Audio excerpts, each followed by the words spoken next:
Welcome to the Ancient Health Podcast. I'm your host, Dr. Chris Motley, and we have been having a laugh factory today because I have my good friend, Kim Rogers from Mrs. Rogers Hood, and her husband, Jeremy's here, and they're all the way from Seattle, and they are here, and we're going to talk about parasites. We're going to talk about your company. We're going to talk about your journey, and I know you have some questions too, so we're going to let this flow in like a freestyle, but I wanted to talk about the way you've helped so many people. And I'm not just saying that. I've put patients on your protocols.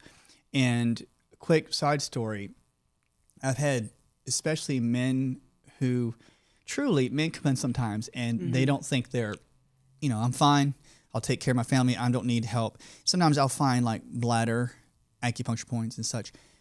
And as we fast forward, you'll put them on your protocols and they'll have parasites that are in their bladder kidney, and they will literally show through like some of their urination. Yeah. And it, to me, like just seeing that on the protocols and how it's helped my patients' PSA numbers. And no way am I saying it cures it. I'm saying it's helped PSA numbers on some of my patients. And I'm like, I'm just so thankful, truly. Like, well, thanks. And I'm telling like your journey and such. So you're from Seattle, right? Like, I mean, I'm just glad you're here. I'm so grateful to be here. I'm so glad we got to meet. Such a great experience. Oh, and you got here. You got to see Dr. Josh Axe. Right. I saw him yesterday, and then we extended our trip so I could see you today. Oh, I'm serious. I really feel very specially honored because I talked to some of the people like in my membership and some people that I knew, and they're like, "You get to meet the Worm Queen." It's such a fun and funny name. It's like, have you ever remember on the movie Dumb and Dumber when he goes, "I got worms"? Yeah, and then they do it a worm farm. That's what we're gonna call it. That's just, like me and my friend Harry are gonna start a worm farm. We're starting a worm farm.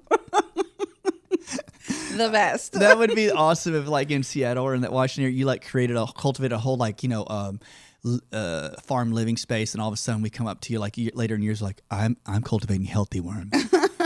And you like become a multi-billionaire, like. Sorry. Or I'm just gonna get rid of the worms. You're gonna get rid of the worms. I mean, I never in a million years thought that I would be talking about worms every day, and not just every day. It's all day. It's like every day, all day since July of 2021. Wow. I've talked about worms every day. Could you guys imagine that Kim's in her bed? She's like, huh. They're everywhere. They're everywhere. Yeah. I mean, at one point they really were. Jeremy and I built a log home ourselves, and he would set up the camera to film him actually building so we could use the content and put it on my TikTok account. And he sent me a video, and it literally had worms right up the front of the camera, and I'm like, I can't get away from him. And then that day I went and I cut some cucumbers and a worm came out. I'm like, okay, that's it. I give up today. Like, I am done with this. I'm sorry. It reminds me of the time on Ace Ventura when Ace Ventura jumps out and he goes, "Come to me, my jungle friend." And they just all I'm like attracted to them, I guess. So at least that Kim over there, she's all right. I mean, at least I got a crown out of the gate, right? Like, I'm crowned Worm Queen. I didn't even crown myself. I was crowned. Hey, when they first heard it, somebody had told me about it. Have you heard of the Worm Queen? I knew who it was. That's Kim. I'm like, yeah, totally. I loved it. But it's so good. When you have that, I mean, with the title and you had your journey, I want to talk about your journey because people out there, like, I know we've been on podcasts before. As the journey has developed, and you say you've been talking about worms every day, I really do know, like, you are on the ball because on your reels and posts, you can tell you've been reading a lot of research. Yeah. And when you dug more into the research and saw how people could get parasites and the avenue of parasites, what is the response when people say, like, when you find out all this information, you put it out there, like, worms can come from here, worms can come from this location. What is like the typical responses? There's no way. There's no way that we could have worms coming from water, from our food, from produce, from fish. Like, no one believes it. And then you dive deeper and you're like, oh, but I have a picture. Like, oh, I have a video. Like, they still don't even believe it if they're deniers. That's true, because sometimes when people will see a video, and not only on yours, but other times they'll say, well, it can't be that bad. Or it's like, really? Does that really happen? And I'm going to say this. I had a patient of mine, and she did some ivermectin. She's done your protocols. She's taken a little extra amount of black walnut, because we talked about the worms, how they release eggs.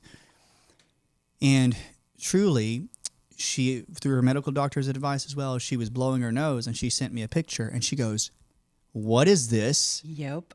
And it looked like a 3-inch worm. 3 inches. And I'm not exaggerating. And I was like, I was like, that looks like a worm to me.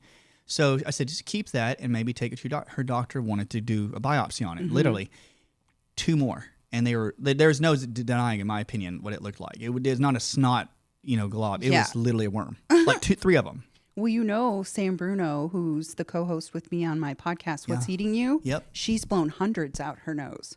What? She has terrible threadworms, and that's really what's coming out. Not diagnosed, not medical advice, but literally that's what it is. Yeah, they're threadworms, and they come out her nose. I don't think she's coughed any up, but she's blown them out. Wow. Yeah, it's wild. And one of your discussions, I remember you were talking about threadworms, how they're related to like strongyloides and such. Yes. Is that correct? Yeah, it is strongyloides. Whoa. Well, and then, they call them pinworms. That's what pinworms. But when they come out your rear, and then in my opinion, because I've, kind of an expert at this point on parasites, I believe that when they get into your body, we should be calling them threadworms, because then they can thread in and out of your heart and your lungs, get into your lymphatic system, where pinworms are just kind of coming out the rear. Yeah. They're mating. But the reason why they're such a difficult thing is because they can infestate so fast, and they can multiply so fast. Is it pretty fast? Yeah. Turnaround. Yeah. So they're when they get feared, like when they have fear, they'll just lay thousands of eggs. I mean, it's just nuts.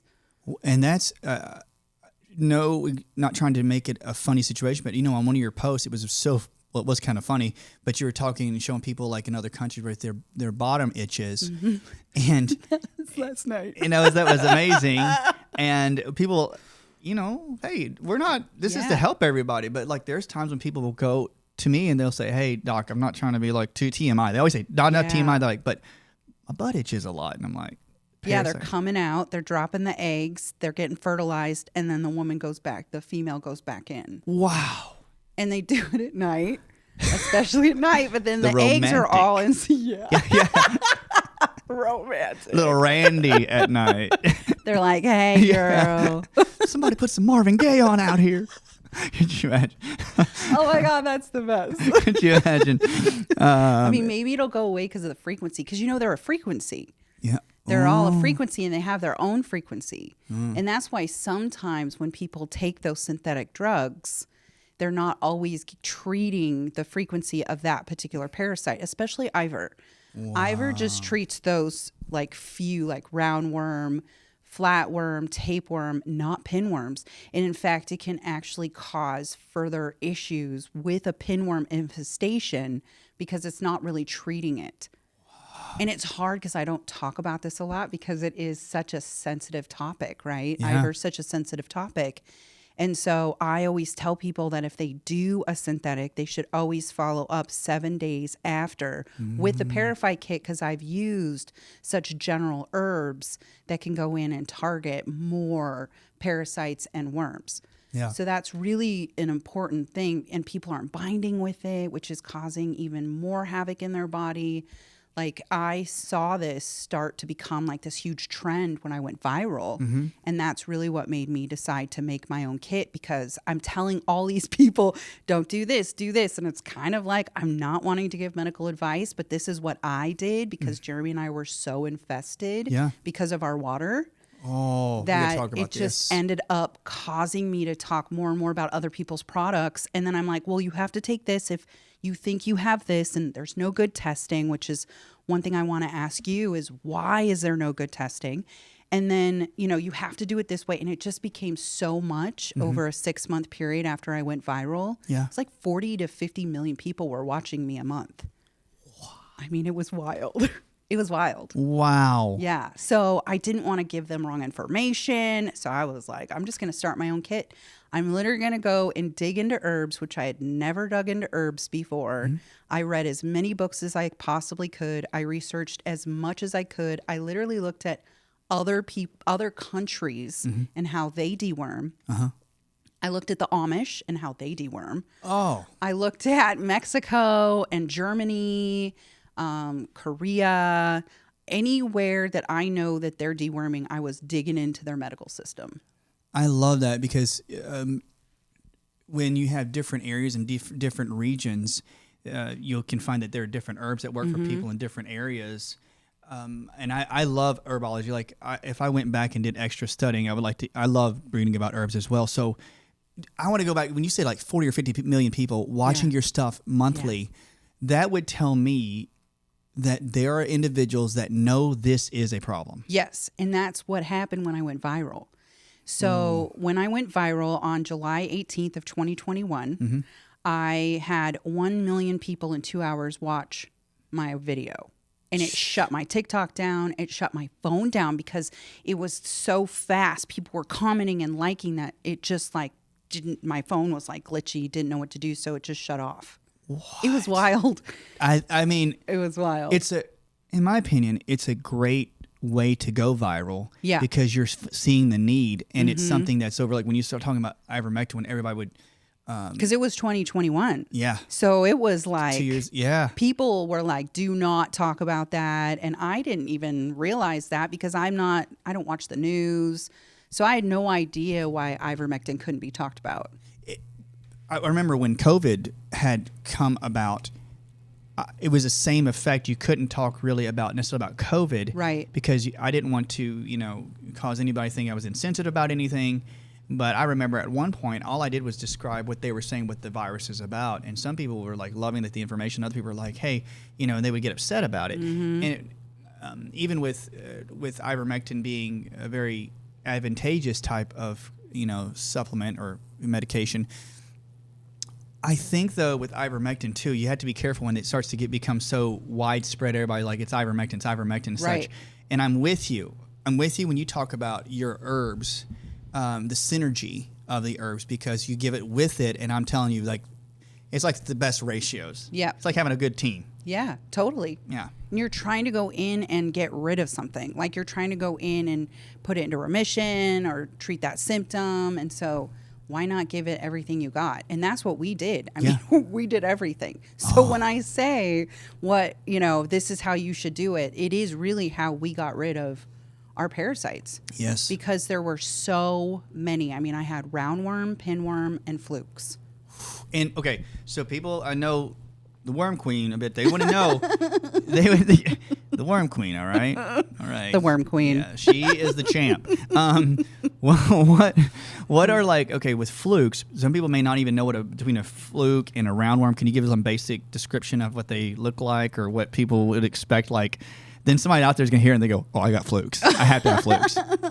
So the flukes are like this funky looking, I almost want to say they look like the shell of a beetle. Oh, yeah. Smaller. Yeah. So they look like a smaller, clear shell of a beetle, not the beetle body, just the top part. It's like this skeleton inside. And like an oval shaped almost kind of thing? Because that's... I've heard some people, and I've experienced it, where they almost look like peeled skins at times. They'll be gray or clear skins. or tomato skin or even red. Oh, okay. And you're like, I haven't had tomatoes ever. And you're like, well, then you have a fluke, right? That's truly that. So you could see those in your bowel movements. I had a friend of mine who came back from Africa one year. I'm not saying it just comes from Africa. It's here in the States, but she had these small sesame seed little round egg things in her poop. She would say, she was like, I'm so embarrassed to say this, but I've been finding these, and I researched, and those are fluke eggs. Yeah. It's crazy. And if you break them open, you can see the outline. Did you break them open? Nope. Oh, yeah. If you break them open, you can see the outline inside. It's like this hardened shell around them, and then it's like a pitted inside of that round thing that she said she had. Oh, I can't even tell you what I've seen in my life. 20,000+ pictures are on my phone of parasites. Sorry. And And then I have to go digging to find out exactly. I'm like, oh, that's new. Okay, where do I even go look for this? No, right? I'm sorry. Instead of somebody's like, here's my favorite dog. like, and you're like, here you go. Oh, that's a roundworm from my friend Benny. Totally. Could you imagine? And he's like, oh, he's a smart one. He's a smart one. Sorry. Oh my God, could you imagine if someone stole my phone? Could you imagine? They'd give it back to me. It's like it just magically appeared right back on my door. Yeah. They're like, how do we get this back to this girl? I'm scarred. Can you imagine? It's so true, though. Yeah. This is a great podcast. I'm loving it. You have the flukes. You have roundworms and pinworms, and tapeworms. Do people? Okay, so you see it in your poop. You see the little oval shaped and tomato skins. Are you seeing like the actual like worm stuff in your poop, and you like, I didn't eat anything that looks at all like that? Yeah, totally. So you and Jeremy both had stuff just come out. Yeah, I mean, we do have an agreement that neither one of us will show each other pictures of our poop. When this all started, he's like, I'm not sending you pictures. And I'm like, no problem. I get enough of them all day. I don't need yours too. It's truly funny because, if we do we have those HIPAA apps that we do sometimes virtuals, and I don't say this lightly with patients. They'll tell me, they go, hey, can I send you something? And I'm like, oh. And so it's just having tons of one lady, she had almost near ropeworm type looking things. Oh my God, ropeworm's the craziest. I want to hear about that too, because there's a lot, it's not say controversy if they're really there, but I think they're really there. Oh no, they're really there. I Ropeworms. see probably at least 3 a day. Because gutty, so our gutty, which is chia seed, psyllium husk, coconut activated charcoal, and clay, will go in and help remove ropeworm. And the crazy thing about ropeworm is, one, they're not believed that they're real, but I've seen enough of them that they're real. Yep. But when they break off, they can just reproduce from the breaked off piece. Yeah, just. It's like I'm asking because I'm not sure, but binary fission, in a bacteria or some certain types of parameciums can split apart. I said parasites have some of that same ability. It's like a salamander growing a new limb. Yeah, flatworm can just reproduce its own eggs. I actually have a video, and I don't want to post it because I don't want to get violent, right? But it's showing it shooting out and then reproducing within itself. What? Yes, flatworm. Yeah, again, didn't really think that this is what I would be doing 20 years later. No. But I mean, from Western medicine, right? Truly, because your background's in our first podcast, you were saying the background was Western medicine. Yeah, I have 2 healthcare degrees. I ran 25 healthcare colleges. I wrote their curriculum. I wrote medical books. I helped integrate EMR. What? I come from a very black and white. We would take 3-4 minutes. I trained lab technicians. What? So I know what it looks like in the lab on the professional side of things, and why testing just isn't really something that we do here, which is kind of wild to me, because it's crazy. I had to send my stool to Mexico to get tested for crypto and roundworm, and I feel very confident that when it came back with crypto, so I had crypto and Jeremy had D. fragilis. Oh, D. fragilis. Okay, so yeah, one of my patients he had Lyme severely bad, and he'd been to a clinic in Arizona, but he had all the signs and symptoms, even in his joints. So when he was 12 years old, they believed they just took fluid out of his knee. Dang. And they did cultures of it, and they found certain types of protozoa parasites. So I'm going to butcher this probably, but protozoa parasites are little round. Sometimes they look oblong shaped, and then you have your regular worms. We had these in his joint. So he'd gotten better, done some stem cells. And I've done some of my own kinesiology, frequency testing, and I was like, okay, I still think there's parasites. And he would go get a regular stool test, and it wouldn't show. But he had to send his through a really good doc out in New Mexico, send it over to this special lab over in South Africa where it was a university. So these professors, these scientists, and they had to go all the way to South Africa to find it. And he goes, in America, in the States, he goes, you guys don't test for enough. And he found 3 protozoa strands that were so high that described his symptoms to a T. So that's what, why is that though? I don't know. Why do we have that? Because I have some ideas, but I don't know. Like, I don't know either. I mean, I hear people saying, "Oh, it's because they, money," but I just believe that there's not enough knowledge. There's not enough testing for like the DNA structure of these things. And there just isn't enough knowledge. I mean, really, I think that sometimes people's egos get the best of them and they don't want to research more. I mean, it's crazy because I did the same stool to LabCorp, which is the Western Medicine Labs. And then I sent the same stool to Mexico and LabCorp missed everything. Yeah. It's just wild. It is wild. I know we probably talked about this before, but if I repeat, forgive me, guys. But we were talking about parasite stuff, and one of my patients, we sent off something for her. She had breast implants. But everything she said, I was like, she has to have parasites because she's bloating, like severe bloating. As soon as she was like eating or drinking water. She exactly right. And then she sent it to the LabCorp, didn't find anything, took her sample and gave it to her vet. Oh, yeah. And her vet tested it and it says, oh, yeah, you have a lot of tapeworms. And she was like, huh. He got super mad. I'm not suggesting that to anybody to do that. But he was like, oh, what? And she goes, see, I told you I had tapeworms and such. Well, they have a whole class. What? Vet techs get a whole class. Our allied health and lab techs and doctors get either like a week, if even that. I think in my curriculum that I wrote, I gave them like a day. A day. That's it. And it was only a few hours. Because you're from the medical world. Like what? Okay. Yeah, it could be pride. Did people just sort of dismiss it? Like, I mean, like, oh, there's no way that parasites come into us. Well, even my doctors dismissed it when I know for a fact about 6 years ago, because I think I've been on this journey now 4 years, so it might have been even 7 years ago, I thought I had pinworms. I actually even went and researched what colonics were, wormwood. Like there just really isn't a whole lot out there before I started this journey. And she was like, no, well, by the way, she's parasite cleansed by now. So that's how much like the impact has been. But she's like, there's no way. And they wanted to biopsy this area on me that was really questionable. And she said, come back in 10 days. We don't really have time until then. And when I came back, there was nothing there anymore. I had itching. I could feel things under. Well, now we know I have Lyme, parasites, and I had mold. So, I mean, it just was dismissed though. She would rather have biopsied me than to even consider that it could be a worm. And that's why people could be afraid to go to a Western medical route. Because when I had Lyme, exactly true, I started having insomnia by the time I was 14, and I was getting so mad at my body that I could not go to sleep. I'd tell my dad, I'm so upset, like I can't go to sleep. And I would feel things going up down my legs causing cramps when I was a kid. And I would tell, I was like, Dad, I don't know what it is. It's just like something up and down my legs. And I had strongyloides. Like I had, and that the only way I started feeling better on my legs and stronger was I started taking herbs to kill them off. And then I finally was able to absorb my nutrients, like my Bs and vitamin D and such after I did that though.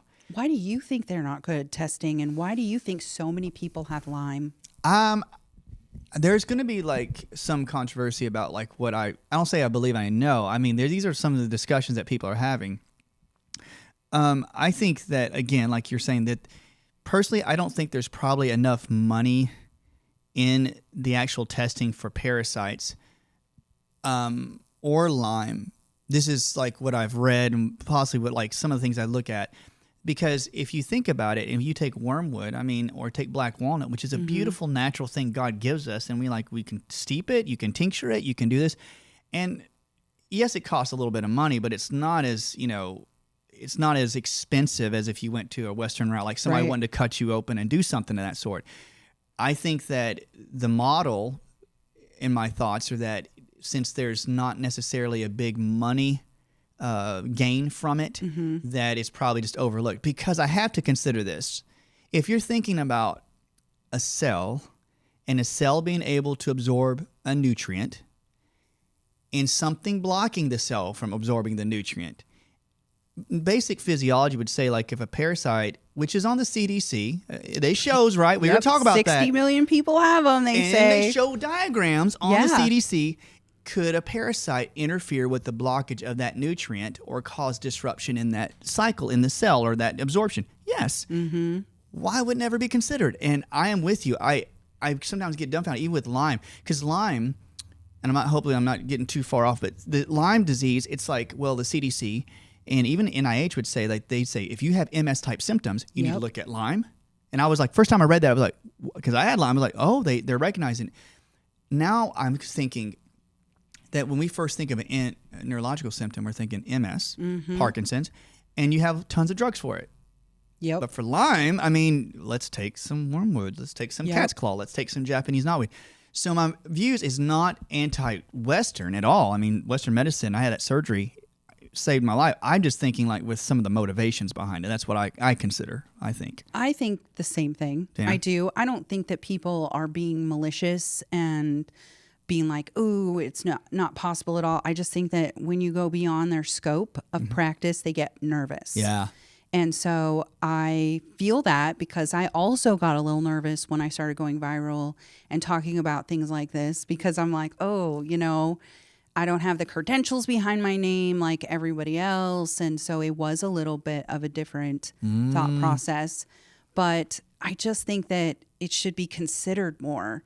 And it's such an easy thing. And that's why it was so important for me to create the kit, because I need people to have instructions. I want people to be able to understand how they can help themselves. But I was having neurological issues.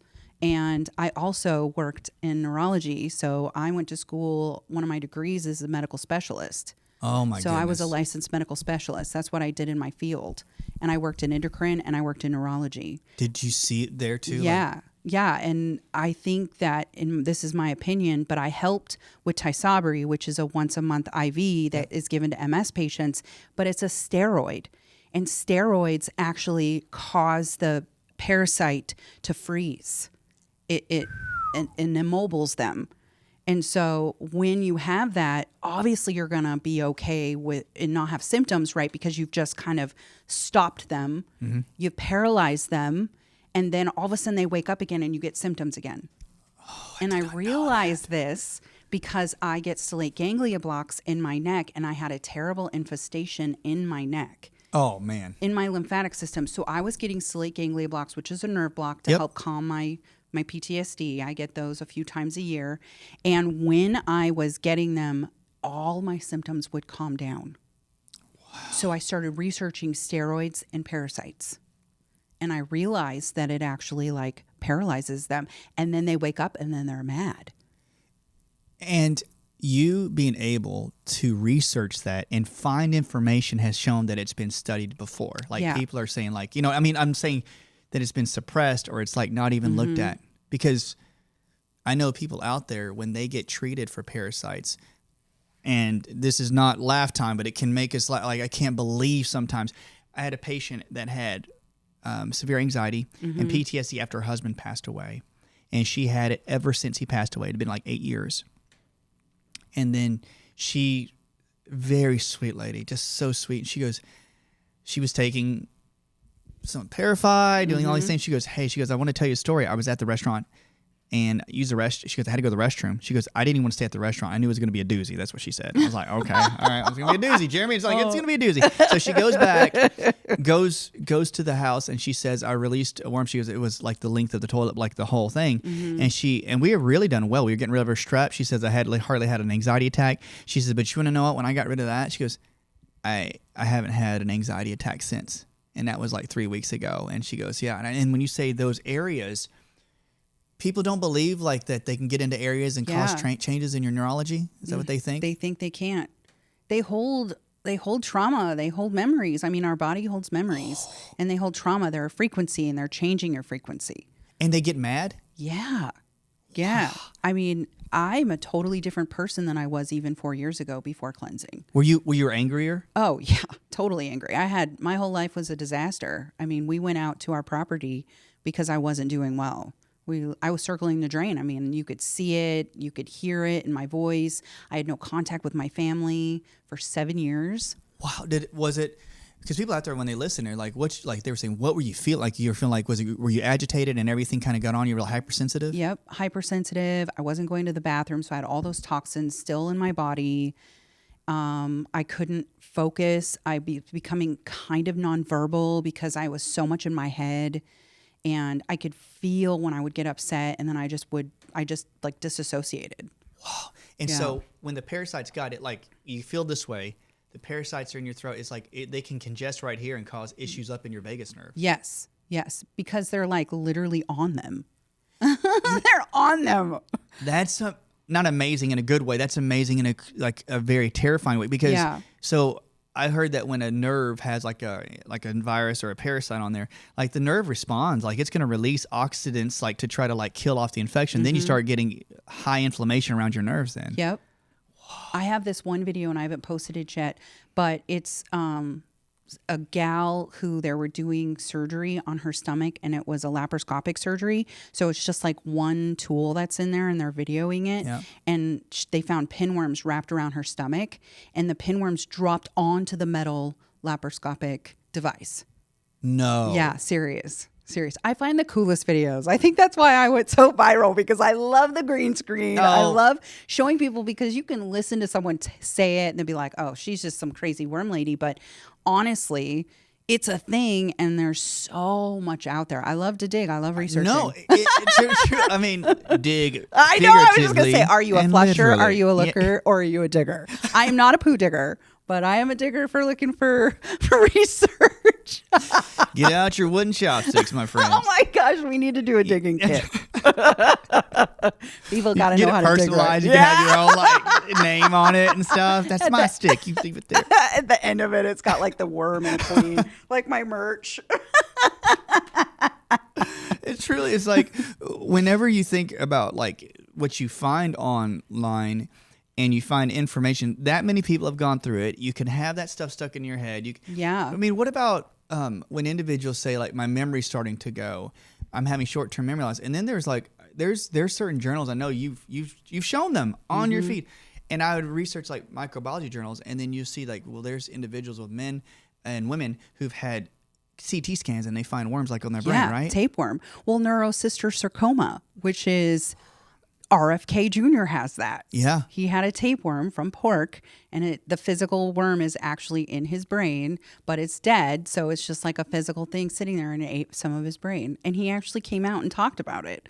I mean, it's such a real thing, you know? It is. I mean, they say like 3 out of 5 people have a tapeworm. Okay, I don't have a tapeworm, and I'm so thankful about it, because tapeworms are really hard to get rid of. They're very hard. Like my brother used to always tease me because I'm a thinner guy, and he said, you have tapeworms. And I remember when I was going through my cleanses, I would release worms and such. And I thought, okay. And I'm so glad, like taking my constant herbal things, people are like, how much are you going to take? I'm like, as long as I get those critters out, I'm fine. Totally. Right. And when you talk about neurological, and please, everybody out there, we're not trying to sound scary. It's just like, it's truly like we've been through a lot of these things. And when you see other individuals hurting, like with a basic something going into your brain, and finding worms in your brain, that to me is one of the biggest causes, like not causes, one of the biggest concerns is like dementia.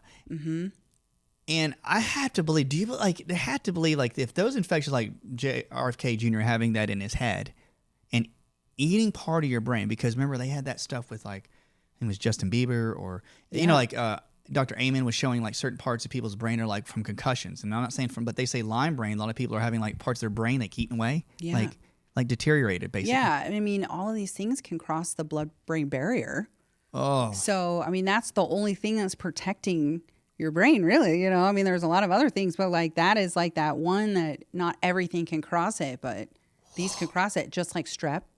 And I have Epstein-Barr in my brain. I have Lyme in my brain. Yep. So I had a lot of testing done over the last few years to really get down to the bottom of what's wrong with me. Yeah. And so when you found that much stuff that, you know, when you thought, was it a comfort to you like that, because you finally found out like while you're so irritated and agitated? Right. It was validating. And, you know, it was also for me difficult because I did have 13 surgeries and a hysterectomy from the time I was 29 until 2019. And that's what put me on this journey. So if I can help one person avoid a surgery that is not needed, or a life-altering surgery like mine, where I had a hysterectomy at 29 years old and I don't have children, and I actually have I had problems even after that surgery. I had 5 more surgeries after that hysterectomy.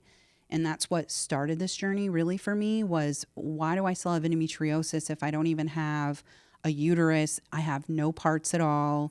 Like, why? Why do I still have this? And no one could tell me.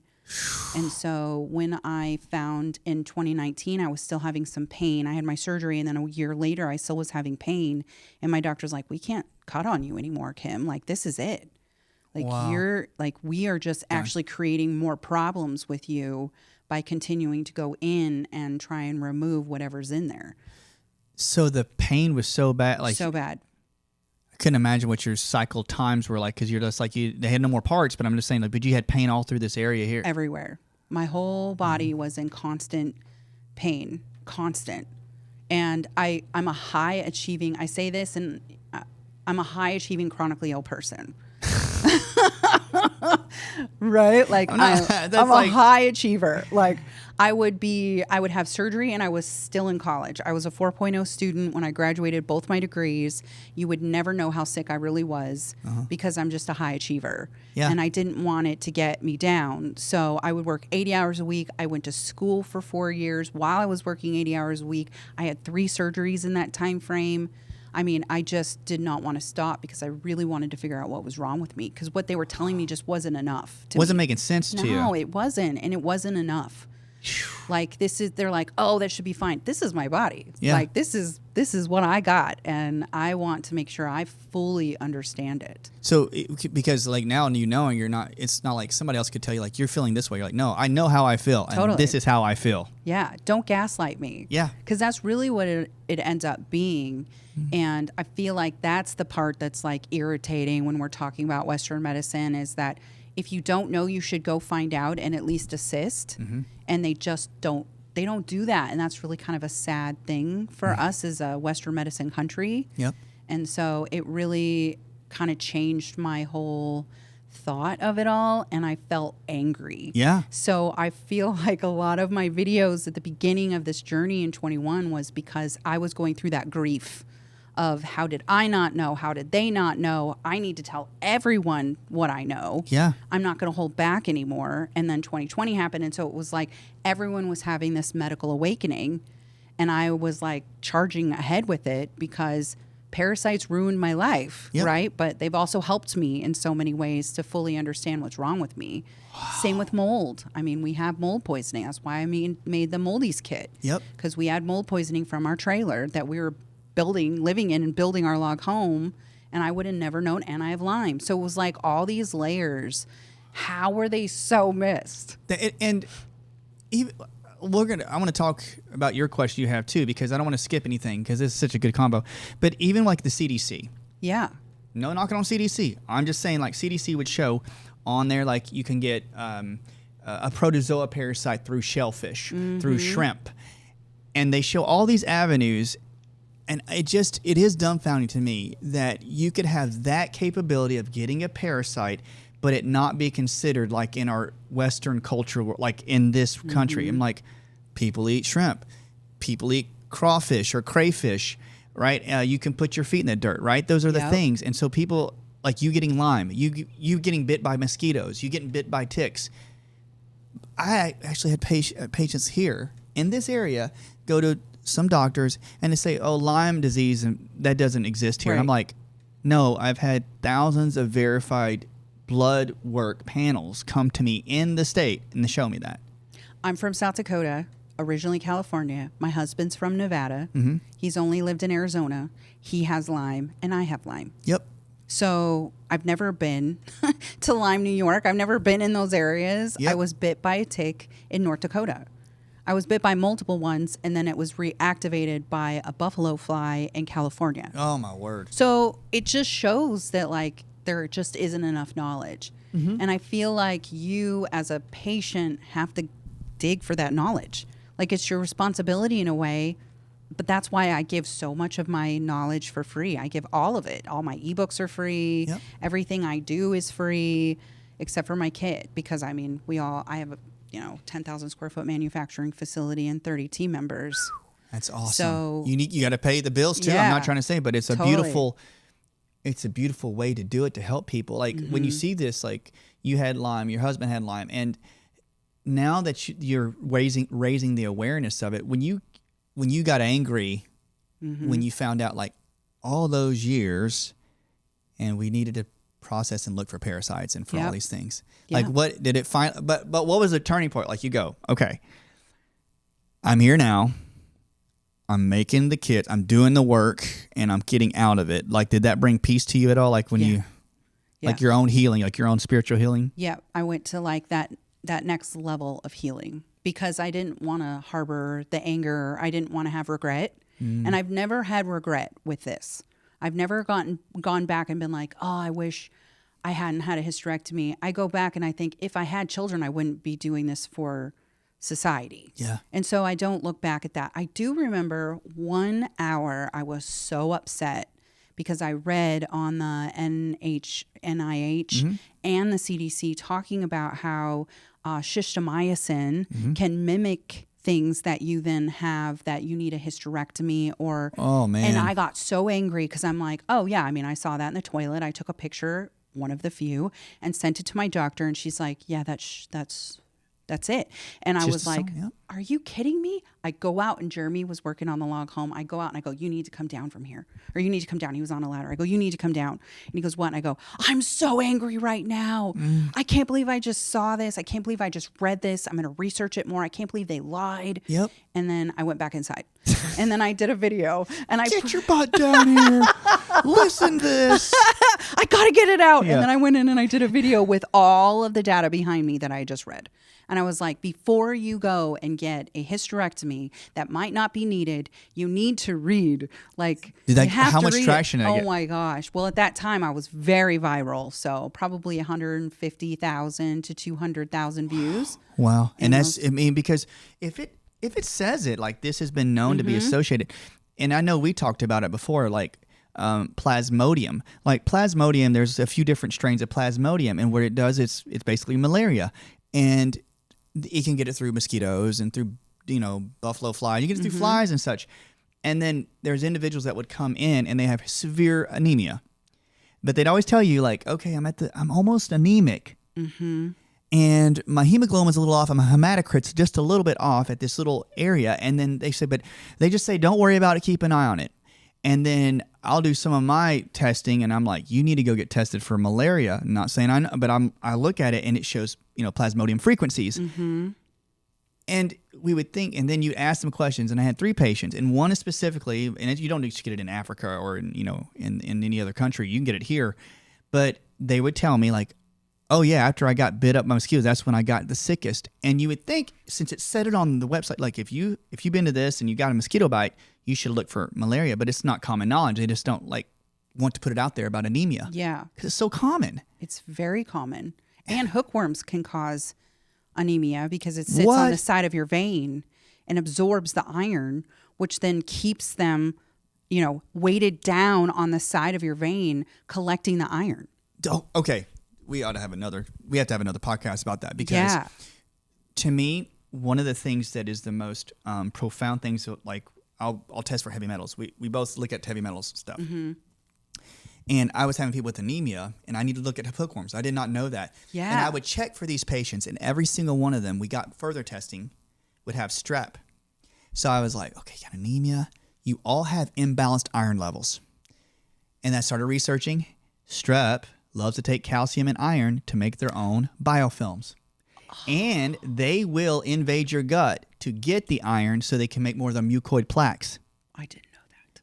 Isn't that crazy? But I'm saying that they'll take sulfur containing, when people get sensitive to sulfur, they'll take the sulfur, manganese. There's a list of heavy metals that they'll take, and they'll use it for their own protection. Well, that makes sense when there's a shell. Yes. That's like an eggshell. Okay, whipworm as well. I just did a green screen video from Dr. Oz from this one. Have you seen what the whipworm looks like? Dr. Oz had it on there? Yeah, Dr. Oz, like 20 years ago.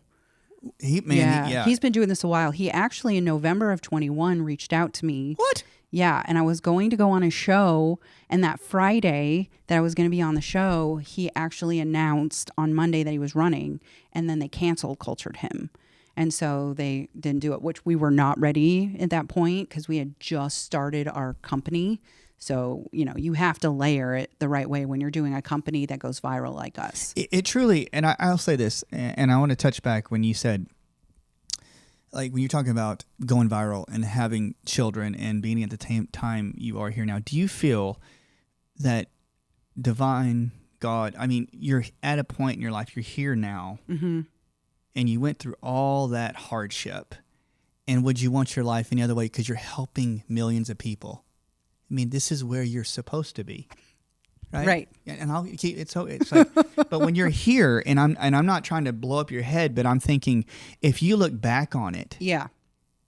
and you think about all the years that added up, I would be with you. I would say, oh my God, it's worth it. Yeah. Especially what I went through when we moved out to our property to build our log home. Wow. I mean, we went out there because I wasn't doing well. We went out there for him to not have a mortgage and debt. Yep. And him to be able to grieve. Yep. And we had set it all up. Like, I'm a planner to a T. So when I go, yeah, I don't want you, because being chronically ill is expensive. Surgeries are expensive. I actually spend less now on alternative, natural, medical and ways to help me than I did with surgeries and all the doctors and all of I was on Lupron and Depo and medications and all of the things. I spent more money than I did now. I've always had to have insurance. yep. And so when I started to decline so rapidly, Jeremy quit his job and I quit we both quit our careers, Yep. and we went out to the log home to build it. And we went out to our property. We own an acre of land outskirts of the Hoh rainforest. Oh. And it's gorgeous. It's beautiful. We love it. But we went out there for me to die.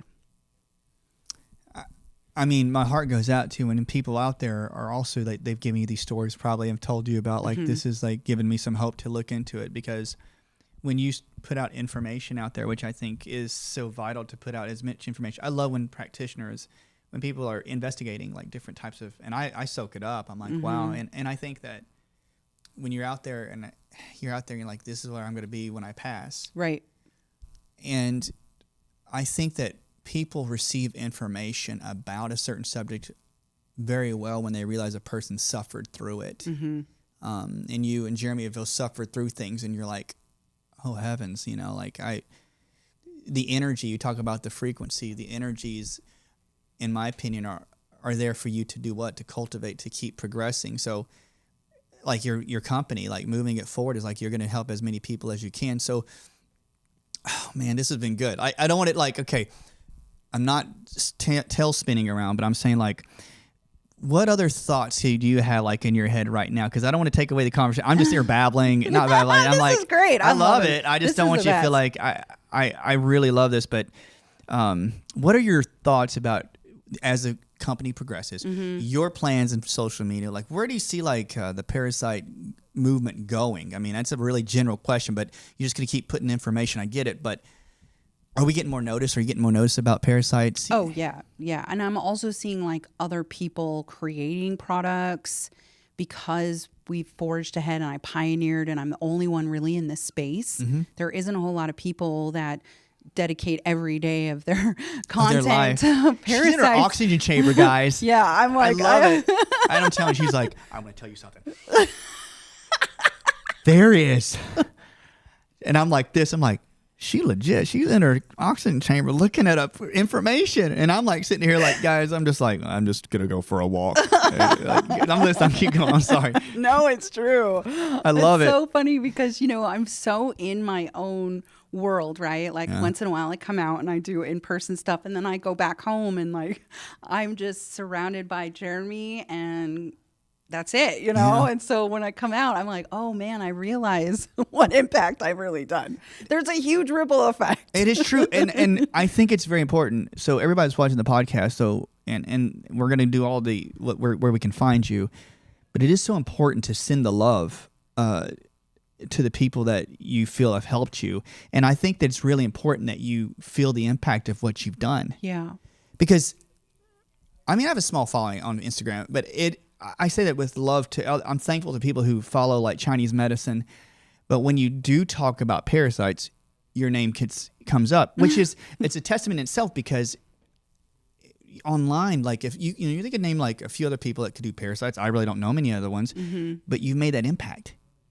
Like you put on yourself and you're like, well, I go back into like, there's a famous poet that used to go back into his cave. That's what he said. I go back to my cave, come out, write a few things, go back in.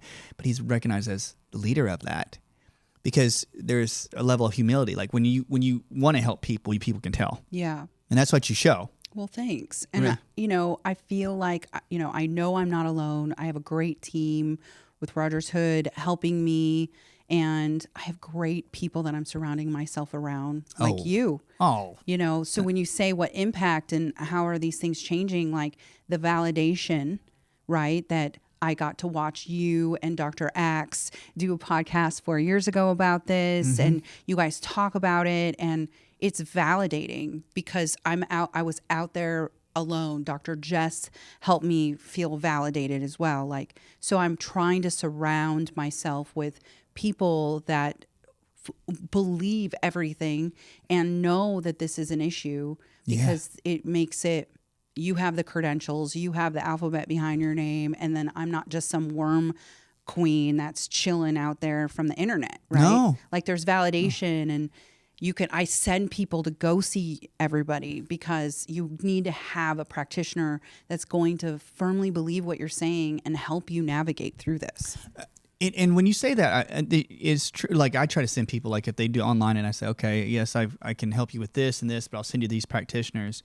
But also too, for people out there, whenever you take the power into your hand and you research, you say, I may not have this credential but what happens is that you start to see this big movement of people who say, hey, we may not be getting the biggest amount of help from the medical system that we want, and we have to take the power in our hands. And what you've shown is that you go, no, through research, through proper guides, through digging in, I found it. And there could be a medical practitioner out there or a doctor out there who doesn't even care about parasites. Right. Who would follow them? Nobody. Like they are going to follow the person who put themselves through the trenches of it. And like when Dr. Axe and I, and like I just saw Jess, like Dr. Jess, like this last weekend, and to people listening, it is sad when people are hurting and they're going through a symptom and they get dismissed. And at least look at all the options. That's what I just asked. Just at least look through the options, right? Yeah, because it's not going to hurt you to do a cleanse 3 to 4 times a year. It's good for you. It helps with inflammation. We all are exposed every day to heavy metals. Our environmental toxin bucket's overflown. Like, you really can get a lot more out of it. And the herbs I use specifically help you with that. So that you're not just going in with wormwood and black walnut hull in a binder. Like, you're going in with usnea, and usnea helps with viruses and bacteria. And inadvertently, I had no idea I had Lyme, and I was so drawn to usnea. I was so drawn to it, and I take Sustain every day, which is my tincture. I take it every day. Because I feel so much better when I take it, because my Lyme calms down and my neurological issues start to kind of take a break, and I get to my soul gets to come back out and be like, hey, I'm here, I just really use a lot of great herbs. Okay, so I know it's the tinctures and Sustain. I love usnea, old man's beard. Oh, it's so good. It's so good. It's so good. Oh my goodness. I was on a mushroom trip, and I did a lot of that for a year. It's kind of how I had a Kundalini awakening, and it was good though. A lot of people think they're not great, but mine was really good for me because it made me realize all of this. And so I was sitting out on our property, which has like these energetic portals, and I was sitting there on like half a gram or something, and I look up and the usnea was just like flowing in my face, and I'm like, oh, this is so great. I immediately went inside and started researching it. Because she was just right there talking, or he, whichever one. Right there talking to me. Usnea. No joke. I'm so surprised, and not just switch gears like with usnea, but I'm telling you, it helps with strep. It's helped with people with pneumonia. It is amazing. So what would be your top, I don't like to just say top choice, but what are your top herbs you love like in parasite cleansing? Because some people need to do research. They're going to be like, Well, Kim, and you can take the Parafy, but Right. also like research. What ones would you tell them that you researched the most at the top? Lungwort lichen, which is Ooh, breaks yeah. the biofilm, which is in metal flush, and that's why our kit does so well because we haven't taken a lot of that for biofilm busting, and so lungwort lichen is kind of new, introduced to our bodies. Usnea is really great. Oregon graperoot is my favorite for actual antiparasitics, and they all grow on our property in Hoodsport. So, you know what? It's like, if Armageddon comes, she's gonna be parasite free. sorry. It's true. It's true. It's true. She's gonna be sitting over there, just just eating just like eating away, and be like, "I'm fine. I'm good." Taking my tincture. Yeah, it's like, Because you might, we might have to go walk around barefoot. Yeah, we might have to eat the fish. I'm gonna chop it up and like. Yeah, I mean, I'm with you. I think that your journey of being on, like, finding these types of herbs, like one of my friends has a big black walnut trees, all in, and I'm like, pick those up and tincture those. Heck yeah, man. Like, that's worth something. It's not about selling. It's like, keep it in there, and the older it gets, the stronger it gets. I'll do that all day. Yeah, it's true. You know what they say about earth, and when you shed your cells to it, it grows herbs and plants around you that you need. Oh, that's amazing. And I realized how true that was on our property because all these plants Grow right around you. Yeah, and plantain leaf, which is going to be in the lymphatic kit that Oh, we're my dropping goodness. next month.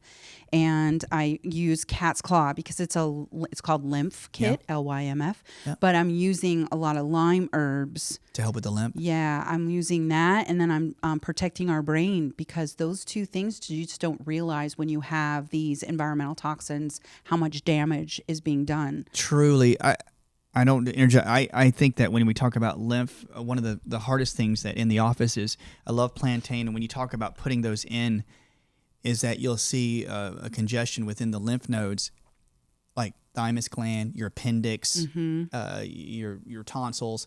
And I think that I love how you talk about frequencies because you need the lymph tincture. And I'm going to harp on for just 1 second because our time's getting close. But I'm saying you do have that lymph tincture. But remember, lymph has everything to do with your emotional resiliency. And if you clean your lymph, you're going to clean up some of your emotions, like that guarding mechanism. And we could go into that a lot more. We're almost getting out of time here because we're getting close. I'm watching the time up here. We get about a minute or so. I hope we can do another one. Yeah. It'd be fun. We'll be back. We'll be back. And if I do get up to Seattle, I'll rent a Please come studio. to Seattle. We're all ready. Oh, We're so ready for you to come up and do therapeutic plasma exchange. It's going to be crazy. Yeah. Okay. Guys, this has been so fun. Okay. So Tell fun. everybody how to get a hold of you, where you're at. And they know you, but still, I want to get the options. Well, thanks for having me back. So I appreciate it. This was glad. great.